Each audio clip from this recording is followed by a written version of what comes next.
17 বছরে অসংখ্য মামলায় নাজেহাল হয়েছেন তিনবারের প্রধানমন্ত্রী বিএনপি চেয়ারপারসন খালেদা জিয়া। একই অবস্থা দলের ভারপ্রাপ্ত চেয়ারম্যান তারেক রহমানের। দুজনের আইনজীবী ব্যারিস্টার কায়সার কামালের মতে, জিয়া পরিবারকে হয়রানি ও অপদস্থ করতেই মিথ্যা মামলায় হয়রানি করেছেন শেখ হাসিনা।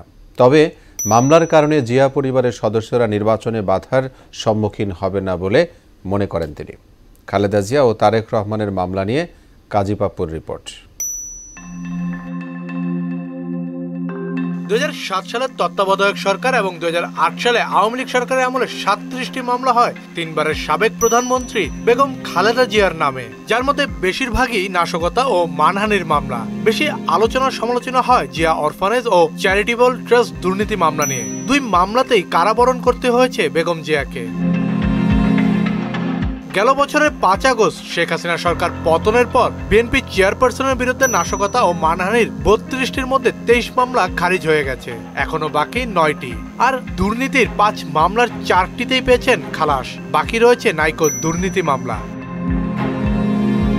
খালেদা জিয়ার আইনজীবী ব্যারিস্টার কায়সার কামাল বলেন, রাজনৈতিক প্রতিহিংসার কারণে মিথ্যা মামলায় জড়ানো হয়েছে বিএনপি চেয়ারপারসনকে। সুদবিহীন ব্যাংকিংয়ে আত্মশুদ্ধির পথ এনআরবিসি ব্যাংকের ইসলামিক ব্যাংকিং আল আমিন।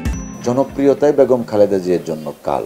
জিয়া পরিবারকে কলুষিত এবং ধ্বংস করার জন্য খুব স্পেসিফিক্যালি এই মামলাটা বেছে নিয়েছিল। ফ্যাসিস্ট রেজিম যখন থাকে ক্ষমতায়, আর মরহুম মাহবুব আলম আইনের অপব্যাখ্যা দিয়ে রাষ্ট্রযন্ত্রকে ব্যবহার করে গায়ের জোরে বেগম খালেদা জিয়াকে নির্বাচন থেকে দূরে রেখেছেন। কেন? কারণ বেগম খালেদা জিয়া দাঁড়ানো মানেই পাস। এদিকে 21 আগস্ট গ্রেনেড হামলা, অর্থ পাচার, মানহানি ও রাষ্ট্রদ্রোহের অভিযোগে সারা দেশে 80টির বেশি মামলা হয়েছে বিএনপির ভারপ্রাপ্ত চেয়ারম্যান তারেক রহমানের নামে।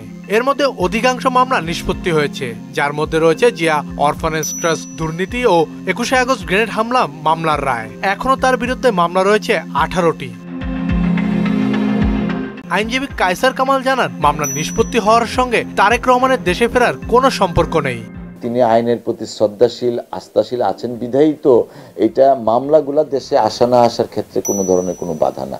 এটা হয়তো কেউ কেউ ব্যাখ্যা অপব্যাখ্যা বা অনেক কিছু বলতে পারে। জনগণ প্রত্যাশা করছে, নেতাকর্মীরা প্রত্যাশা করছে, সবার আবেগের প্রতি তিনি শ্রদ্ধাশীল এবং দেশে আসার বিষয়ে তিনি প্রয়োজনীয় পদক্ষেপ নেবেন যথাসময়ে। বিএনপি ক্ষমতায় গেলে মানুষের বাকস্বাধীনতা ও বিচার বিভাগের স্বচ্ছতা নিশ্চিত হবে বলে আশা জানান ব্যারিস্টার কায়সার কামাল।